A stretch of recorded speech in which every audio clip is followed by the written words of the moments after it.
This happened a few weeks ago. I had just lost my job and moved into this old building to save money while I looked for a new one. I was adjusting to being alone. The floors creaked. The walls were thin. I could hear my neighbors easily, and it unnerved me, but it was something I knew. On my third night, I heard a tapping noise from the wall next door. It was rhythmic, like a strange beat. I leaned in closer, trying to listen, but it stopped. I thought maybe it was my imagination. I was tired, and I felt like my mind was playing tricks. The tapping returned the next evening. It felt louder. This time, there were soft whispers mixed in. I felt a chill in the air, like someone was standing behind me. Sometimes, I would glance out the window and see my neighbor. He always had candles lit. Why did he always have those candles? I thought maybe it was just the building settling, or that he was simply odd. Then strange smells began to seep through the walls. It was like burnt incense or something rotten. I wanted to scream at myself for being silly, but I couldn't shake the feeling. Each night, I felt more on edge. One night, I sat on my couch staring at the wall where the tapping usually came from. It felt like the sounds were building up, waiting for something to burst out. My heart raced, and my hands were clammy. Suddenly, I heard a bang against the wall. I jumped up, my heart pounding. Maybe it was just the plumbing. But I knew it wasn't. That I stood frozen, trying to hear anything else. Then, a glimpse of movement caught my eye through the neighbor's window. He was there, hunched over, and he looked right at me. I felt my breath hitch. I was so scared. What should I do? Knock? Call someone? Then he raised a candle, and I saw his face twisted in shadow. I could barely make out what he looked like, but he seemed to smile. "Why are you watching me?" he mouthed. I was sure he couldn't hear me, yet the panic rose in my chest. I couldn't answer that. He turned back to whatever he was doing. My heart raced harder, and I stumbled back from the window. I felt something dark tugging at me. I wanted to run, but my legs wouldn't move. Then, I heard another sound. It was like low growling from the walls. I crept to my kitchen, grabbing a knife. The air felt thick as I listened. I could still hear the whispers. I decided I couldn't stay. I grabbed my phone, ready to dial for help, but right then, the tapping started again, faster this time, and the whispers turned to shouts. I wanted to scream, but all I could do was stand there. I felt I was staring into the eyes of something that wanted me. I couldn't breathe, and the growling grew louder. Then, everything stopped. Silence enveloped me, and I felt the weight of the darkness surround me. I sensed him looking at me again, waiting for something that I didn't know what to do next. What was happening to me? Could the walls really hold such evil? I spent the entire next day in a daze. I couldn't shake the feeling of being watched. My apartment was supposed to feel like a refuge, but all I could think about was my neighbor. Who was he? What was happening behind those thin walls? That evening, I decided to confront my fears. I needed answers, and I wasn't going to let myself be ruled by paranoia. I put on a jacket, took a deep breath, and walked straight to his door. My heart pounded as I raised my hand to knock, but a part of me faltered. What if he was as strange as he seemed? I stood there for a moment, second-guessing myself. Then, I heard it again, the tapping, urgent and louder than before. I felt a sudden surge of determination. This time, I knocked. "Hello?" I called, unsure if anyone would answer. There was a silence, and I felt my stomach twist. Then, I caught a glimpse of light flickering through the cracks of his door. It was like a beacon, drawing me closer. Before I could knock again, the door creaked open slightly. "What do you want?" he asked, his voice low and gravelly. I barely recognized him from that night. There was no smile this time, just a dark expression hovering over his face. "You've been making a lot of noise." "I just wanted to know," I trailed off, suddenly unsure of what I wanted. I could see candles behind him, illuminating faces that were hidden deep in shadow. "Curiosity kills," he said, raising his eyebrow. "You shouldn't stick your nose where it doesn't belong." My heart raced as I tried to maintain my composure. I just want to understand what's going on." He stepped back, gesturing vaguely to the space behind him. "It's not my fault you choose to listen." Something behind him shifted, and I felt a cold rush of dread. The lights flickered around me, and I could see shadows dancing on the walls. There were whispers again, stronger this time, like a chorus of voices speaking all at once. And then, I noticed something that made my blood run cold. On the table in his dimly lit room were photos. I squinted to see better, and my stomach dropped. They were pictures of people, some of them looked familiar. They were neighbors from my building, and they all appeared to be in distress. "What is this?" I asked, horrified. "Artifacts," he replied, as if it were the simplest thing in the world. "Reminders of the past. They keep me company." Suddenly, anger bubbled up inside me. "You're sick. You need help." At that, he closed the door on me, and I stumbled back, my mind racing. I had to leave.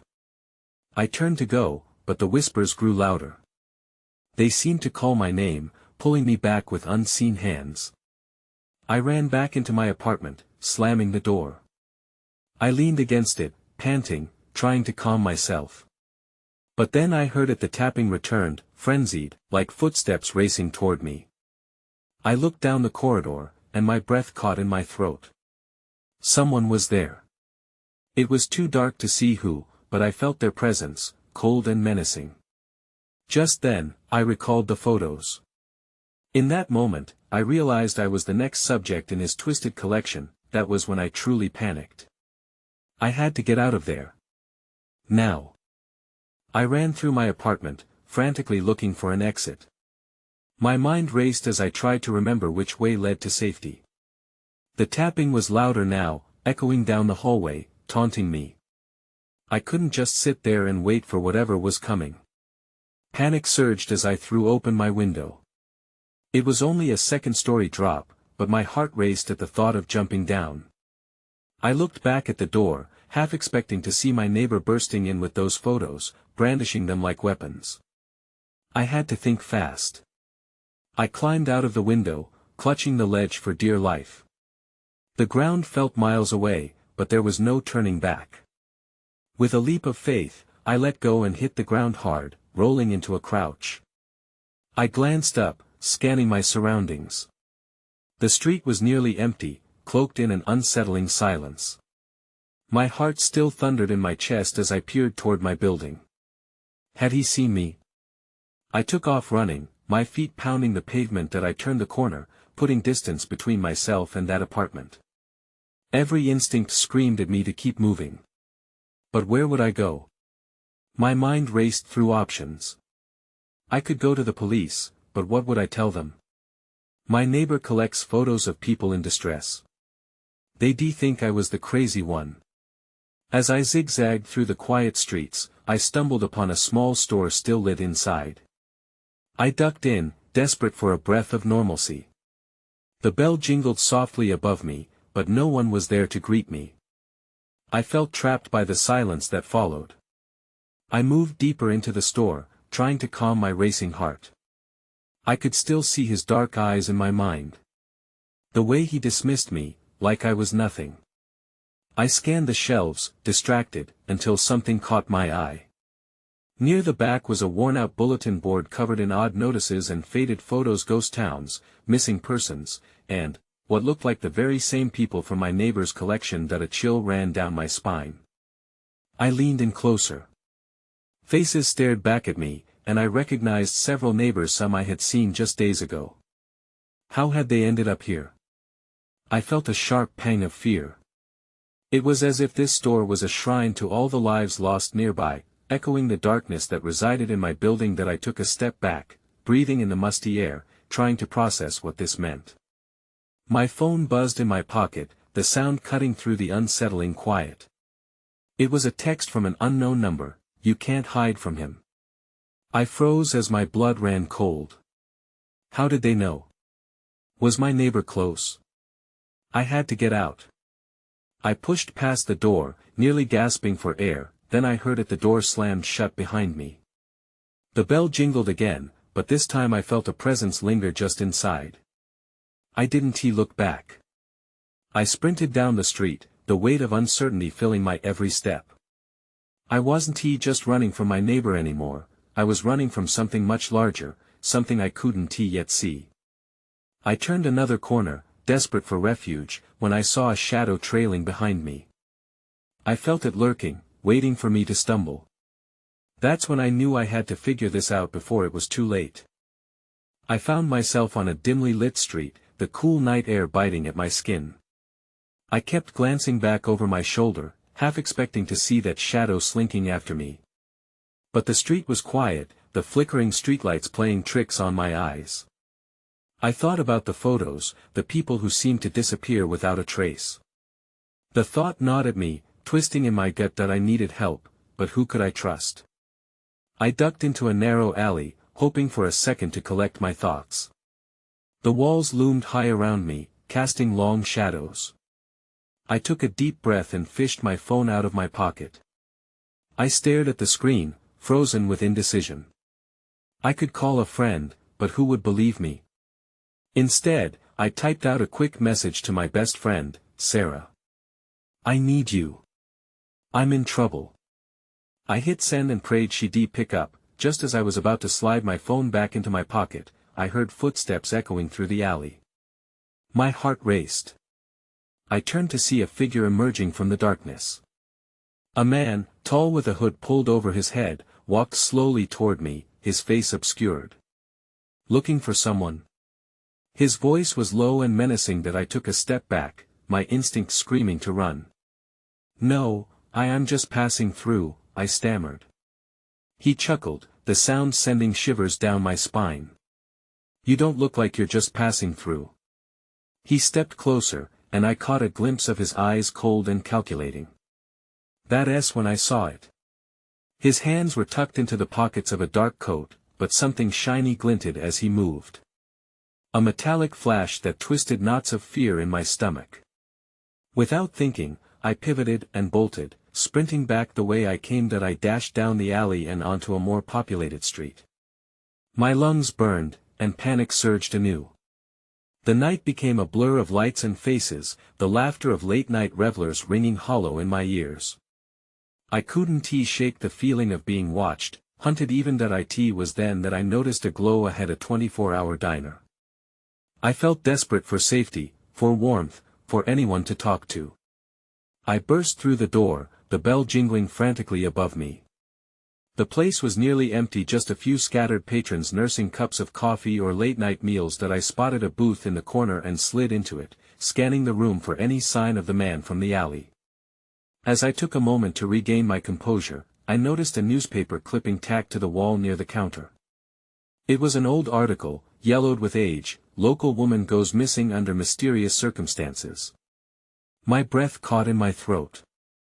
The woman in the photo resembled someone I knew. Just then, the door swung open, and I felt a rush of cold air. I couldn't bring myself to look, but I could feel the tension in the room shift. My heart raced as I glanced up and met the gaze of the man from the alley, standing just inside the diner.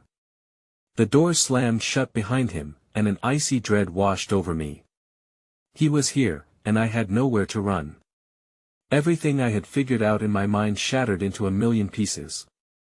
I needed to think fast, but before I could react, he turned toward me with an unsettling smile. You can't avoid me forever, he said softly, cutting through the buzzing din of the diner. Suddenly, I knew I was far from safe. I couldn't let him close the distance. My pulse thundered in my ears as I frantically scanned the diner for an escape route. The front door was behind him, but the kitchen was to the left, and 2 exits led to the back alley. I weighed my options: run toward the kitchen or stay put. My gut told me I had to get out of sight. That I slid out of the booth, trying to move casually, as if I was just another diner having a late-night meal. But the man's eyes were locked onto me, narrowing with each step I took.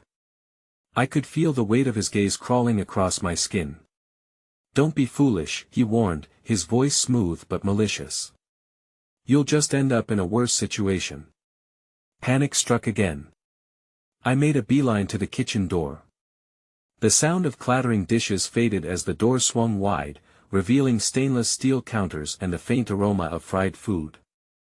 A couple of short-order cooks glanced up, their faces shifting from mild surprise to concern that I locked eyes with one of them, a young man sporting a worn baseball cap.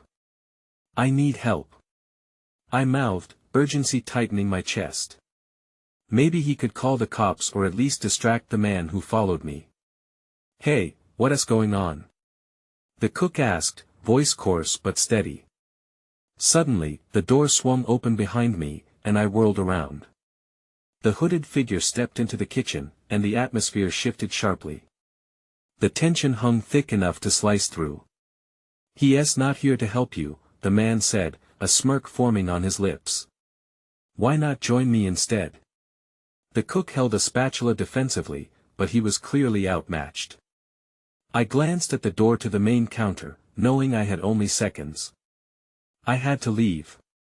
Before I could think, I sprinted past the cook and out the other side of the kitchen, bursting back into the diner.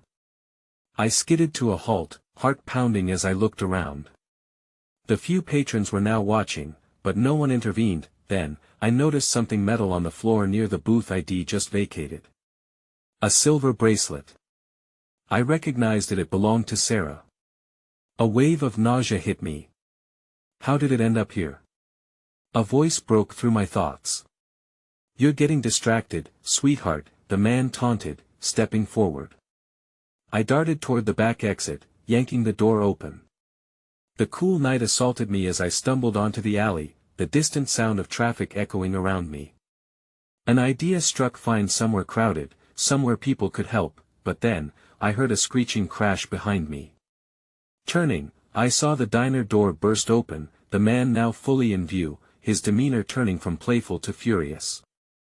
My heart pounded louder. Just as I turned to run, I collided with someone, a stranger, a woman, whom I nearly tackled. "Help!" I gasped, pointing behind me. Just then, I felt something sharp graze my arm. I yanked back, eyes wide, and saw the man standing a few feet away, brandishing a knife. "I told you, you can't avoid me," he shouted, eyes gleaming with a dark promise. I was running out of time. I sprinted down the alley, my heart racing, the adrenaline coursing through my veins. The woman I had bumped into stood frozen for a moment, her eyes wide with fear. "What is going on?" she stammered, but I didn't have time to explain. "Run!" I yelled, pulling her with me. We dashed past a dumpster, the smell overpowering, but I focused on the path ahead. I could hear the man's footsteps right behind us, pounding against the pavement. He was gaining ground. "Where are we going?" she asked, breathless. "Anywhere but here," I shouted. My mind raced as I searched for a safe place, a store, a crowd, anything. I caught a glimpse of a small all-night pharmacy up ahead. "Over there." I pointed, and we veered toward the bright neon sign. As we reached the door, I jerked it open, and we stumbled inside. The interior was dimly lit, the flickering fluorescent lights casting eerie shadows. There were a few other customers, clustered around the counter, but they hardly seemed to notice us. I hurried toward the back aisle, dragging the woman along with me. "Do you have a phone?" I asked, scanning the shelves frantically. I needed to call for help. "No," she whispered, shaking her head. Her eyes darted around, clearly in shock. "What's happening?" "This guy is trying to hurt me," I said, my voice shaky. He followed me from the diner, and suddenly, the door of the pharmacy swung open, and I stiffened. I didn't need to look to know it was him. The way the air grew heavy, the silence dragging at my skin, it was him. My heart sank. "We need to hide," I said, grabbing her wrist and leading her to the pharmacy's narrow aisle. I pressed myself against a wall, holding my breath, listening as his footsteps echoed closer that he called out, "You can't hide forever." His voice was calm, mocking. "You should have joined me when you had the chance." Then I heard him moving past the aisles, checking each section. The tension in my chest tightened. There was nowhere to go. Panic clawed at my throat. Just then, my fingers brushed against something cold and hard on the shelf beside me. I glanced down a small can of pepper spray. It wasn't much, but it was better than nothing. I grabbed it tightly, praying I wouldn't have to use it. The footsteps stopped. I could see the shadow of his feet slipping into the aisle, searching. My pulse quickened as I felt the weight of his presence bearing down on me. That I turned to the woman, whose eyes were wide with fear. "When I say go, we run. Do you understand?" She nodded, but fear radiated from her. It wasn't just me who was in danger. It was both of us. Then I heard a muffled voice from the front of the store. One of the customers asked the clerk about something mundane, a late-night snack, maybe. A brief distraction. The man behind me hesitated, just for a moment. "Now," I whispered, and we bolted from our hiding spot. That I dashed toward the front, praying the clerk would see us in time. But as I flew past the aisle, I collided with a display, sending bottles clattering to the floor. The noise rang out, echoing through the small store. "Stop!" he shouted, and I felt a surge of adrenaline. We were closer, just a few more steps, but I could hear the man coming fast behind me. Then I saw it, a side exit, barely visible next to the pharmacy counter. I made a split-second decision, heading toward it, with the woman right behind me. What I didn't expect was the wall that met me as I threw myself against the door. It was locked. Panic gripped me as I turned back around, but before I could react, I saw him emerging from the aisle, a smirk plastered on his face, that S when the lights went out. The darkness enveloped us like a noose. My heart raced as I blinked, trying to adjust to the sudden blackness. I couldn't see anything. Just a heavy silence, broken only by the quick, shallow breaths of the woman beside me. "Where are the lights?" she whispered, her voice quaking. That I swallowed hard, straining to listen. I could hear shuffling, the sound of shoe leather against the slick floor. He was still in the store. But without the lights, I couldn't tell where he was. "Stay close to me," I murmured as I fumbled, trying to feel my way along the shelf. Panic gripped me, I couldn't let him separate us. The world outside felt so far away. We were trapped. The flickering emergency lights kicked in, casting a dim, eerie glow. I glanced around swiftly, my pulse pounding. The aisle was empty, but I could still sense him lurking somewhere. "Do you think he left?" the woman asked, her voice trembling. "I don't know," I said, my gut twisting. "Keep quiet." We pressed further into the store, inching toward the back corner near the pharmacy's storeroom. My eyes darted everywhere, searching for a weapon, anything I could use to defend us. The pepper spray tightened in my grip. Suddenly, I heard a rattling sound near the front. It was him. He must have found a light or was searching for something. Every instinct screamed for me to bolt toward the exit, but it felt like a death sentence without knowing where he was. Then I saw a flicker of movement near the door. He was coming back. My breath hitched, and all thoughts of escape wavered. "Quick! In here!" I whispered urgently. There was a small storage closet beside us, barely big enough to fit both of us, but it was better than nothing. I tugged the woman toward it just as I saw a shadow moving closer. My mind raced. "You want to come out?" he taunted, his voice dripping with amusement. "I have a surprise for you both." I swallowed hard and pulled the woman into the closet, shutting the door quietly behind us. Darkness enveloped us again, suffocating and heavy. I could hear him now, pacing just outside, his footsteps slow and deliberate. "You know," he said casually, "I hate when people run from me. It makes this much less fun." My pulse thundered in my ears. I wished I had a plan, but all I could do was wait. Each second dragged on, stretching my anxiety thin. I could feel the woman's panic rising. I squeezed her hand, hoping to calm her. "Just hold on," I whispered. I focused on the faint sounds outside, praying he would lose interest. Silence fell for a moment, and I let myself hope. But then, the lights flickered back on, abrupt and blinding. My heart sank as his shadow fell along the gap of the closet door. "Found you," he said, grinning wider than I had ever seen. In that moment, I realized something terrifying. This wasn't just some random man. There was a twisted familiarity in his gaze. I'd seen him before. As dread settled in my stomach, I steeled myself. I had to buy us time. "What do you want?" I called, trying to keep my voice steady. He laughed softly, the sound low and dangerous. "Oh, you'll find out soon enough," he said, and just like that, the door creaked open wide. "Get ready." The door swung open with a creak that echoed in the stillness. He leaned in, his silhouette blocking the light, casting an ominous shadow across the closet. My heart raced as I gripped the woman's hand tighter, her eyes wide with fear. "Come on out," he said, his tone almost playful. "Why hide in the dark? I promise I won't bite much." I could feel my pulse quickening. This was not just a random encounter.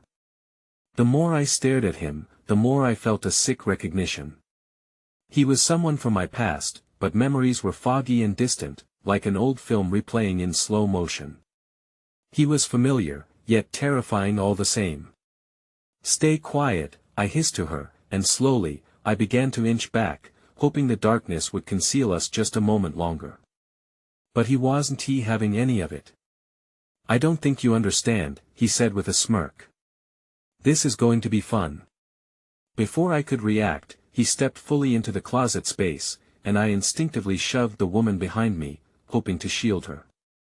We were trapped, and there was nowhere to go. "Why are you doing this?"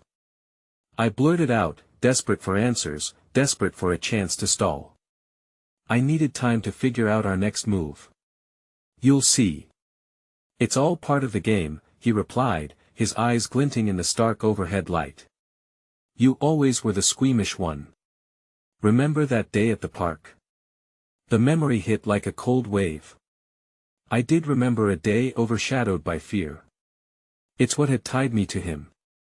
I wanted to call it a fluke, but I knew that wasn't true. "What do you want from us?" I stammered, my voice barely above a whisper.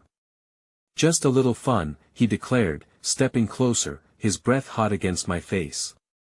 "And you're going to play?" Suddenly, I heard a loud crash from the front of the store. He froze, brow furrowing in confusion. In that instant, adrenaline surged through me.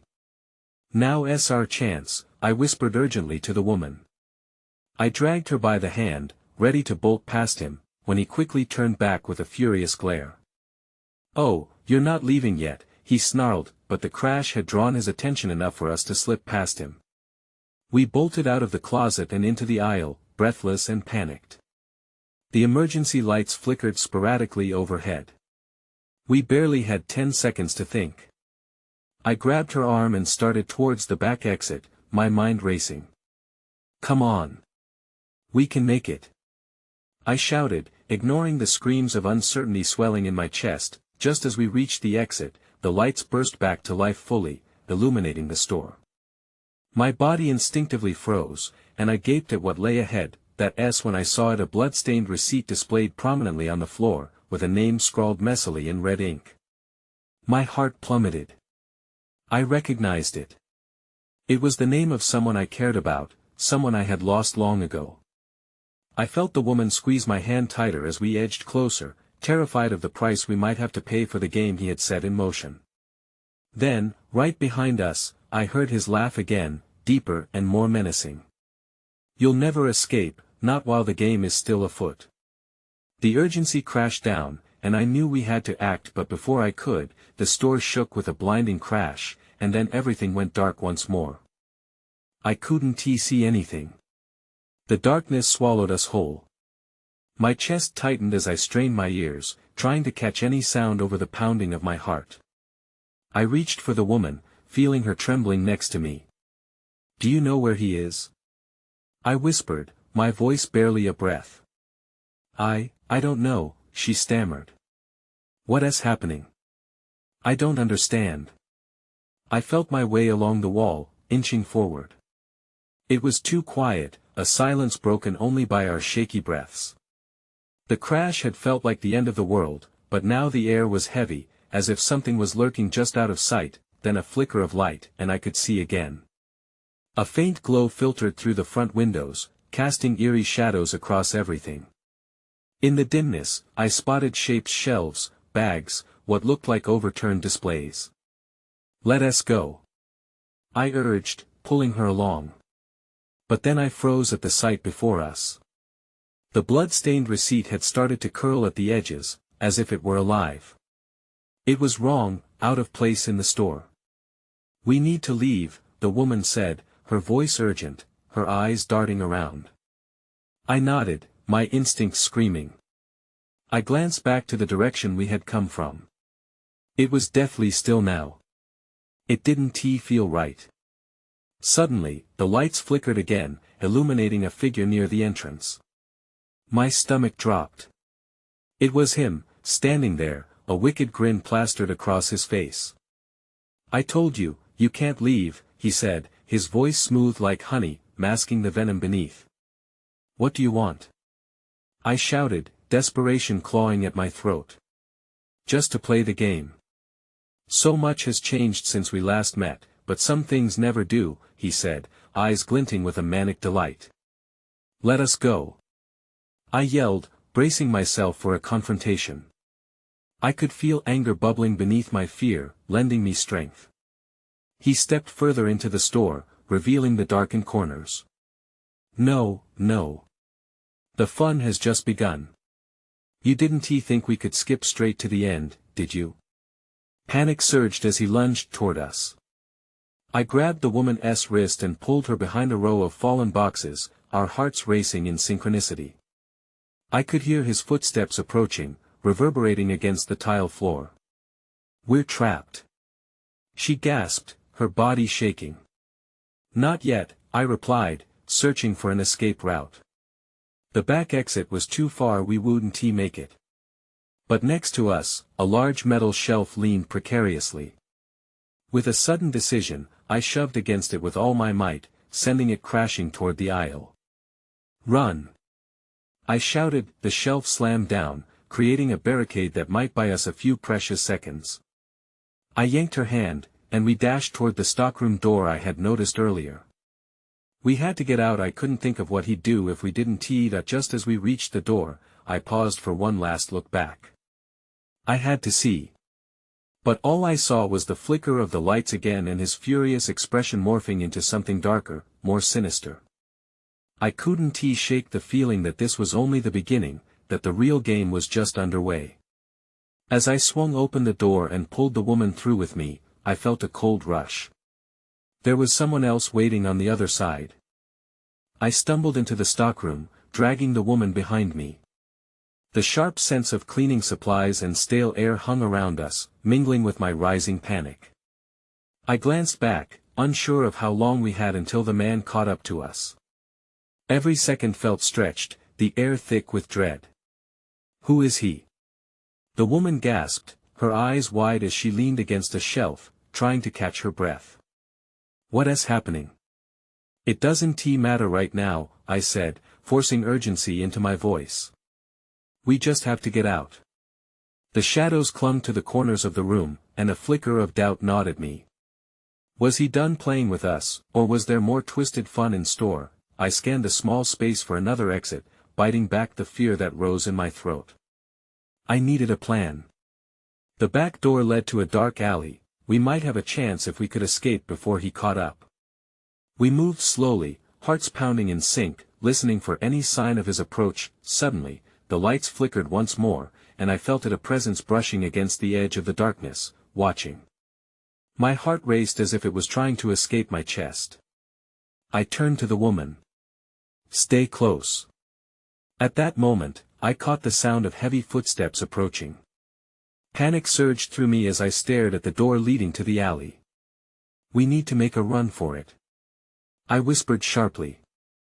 On my count before I could finish, the door swung open with a violent crash, sending a jolt of cold air into the stockroom. The man stood there, silhouetted by the light behind him. "Leaving so soon?" he said, that same twisted grin stretching across his face that I didn't have time to react. With adrenaline driving me forward, I shoved the woman toward the alley. "Go!"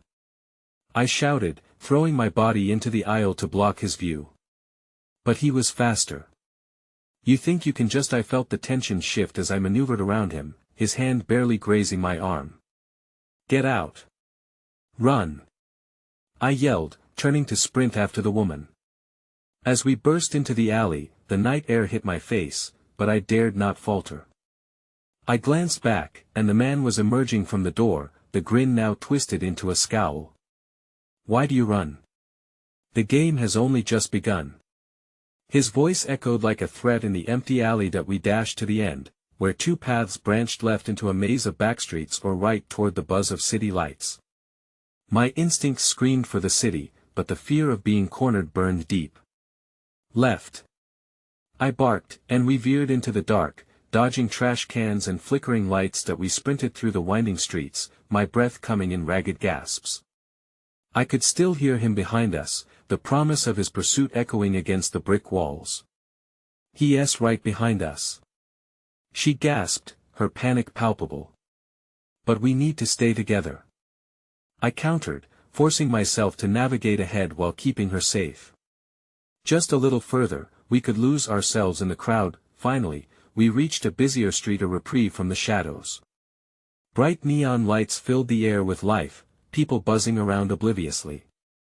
I turned to the woman, who looked even more frightened. "We need to find somewhere safe. Somewhere he can't follow." She nodded, scanning the crowd as if sensing the same lurking dread between us. I spotted a bar, the bouncer standing sentinel at the door. "There." I pointed, pulling her toward it through the throng, but that was when I noticed a dark figure on the edge of the crowd, moving with purpose. My heart sank. "Don't look back," I urged, pushing through the door of the bar. The noise of laughter and chatter enveloped us, a brief sanctuary that we slipped inside, but I didn't let down my guard. I quickly glanced back towards the entrance. The man hadn't followed us inside, but that didn't mean he wasn't close behind. "What now?" she asked, the tremor in her voice palpable. "Stay here. I'll find us a way out." As I scanned the room, a sinking realization settled in. I needed to contact the police, but what would I say? I'm being hunted by a man who thinks I'm part of his game. They'd certainly think I was losing my mind, but then again, this wasn't just happening to me. "I'll get help," I insisted. I searched for a phone, weighing my options, when suddenly, the air shifted. I felt him. The darkness seeped even through the crowded bar, suffocating, wrapping tightly around every soul inside. The bartender failed to notice my darting eyes, oblivious to the rising tension in the room. But I could see it now, the flicker of shadows in the corners, the unmistakable chill that crawled up my spine, and then, there he was, standing at the entrance, his gaze fixed on me through the crowd. The smirk was gone. In its place was something far more terrifying, a promise of the game not yet concluded. What was I going to do? I took a deep breath, flashing back to the stranger's whispered warning. "You can't hide from him." And perhaps he was right. Would it ever end? Would he always be there, lurking in the darkness of my mind, waiting patiently for another round? Left unanswered, the questions hung heavy as the reality of my situation weighed on me. I had escaped, at least for now, but would it ever truly be over?